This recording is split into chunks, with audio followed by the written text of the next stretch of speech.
What's the biggest reward for you about now this film is hitting cinemas, people are getting the chance to see it? God, that's a really good question. You know, I've had this movie in my head for about 6 years. So there's certain shots, like for instance, like the final shot in the movie, I've had in my head for 6 years. Wow. So to actually get it out of my head, get it on celluloid, and then have people respond to it the way they did, the way they do, is pretty incredible. It's a fun experience to be me at this moment. When you have these two actors that are kind of almost a bit like old school Hollywood with Leo and Brad, you want that chemistry to work, but you don't. Do you know before you start rolling the camera if it is? Because it's pretty special to watch.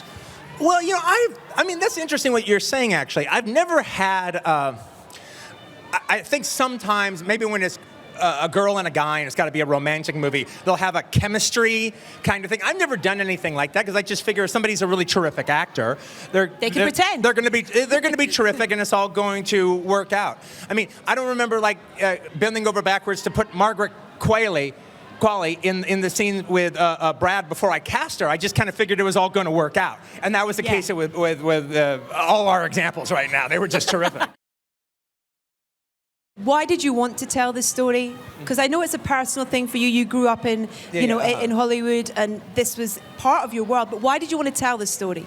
Well, it's interesting. It was just, I did like the idea of dealing with the town back in 1969, and I do have a memory of what it was like then. I mean, it's more of a memory piece than journalistic reporting. All right, but I did have that, and then also I did like the idea of making a movie about Hollywood, and then about a time in Hollywood that it's now been enough time that there's not that many people who remember it that much anymore. I mean, if I did this movie 10 years earlier, most of the critics would have even be from that time period. Yeah. You know, and that's kind of not the case now.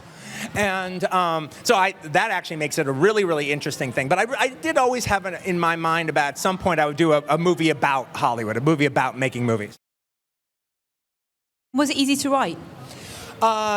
Well, yeah, it kind of was. I mean, once I get going on my scripts, they all become easy to write. I mean, the problem, though, is I usually write way too much, all right? So I have to figure out what I can lose. I'm constantly in a situation where I write a script that's closer to a novel than it is a script. Well, was this not going to start off as a novel? Well, yeah, there's like, I've got the first 3 chapters written for the novel right now, frankly. Right. You know, but the thing is, I usually write these big, unwieldy novels, and then I adapt them into the movie in editing.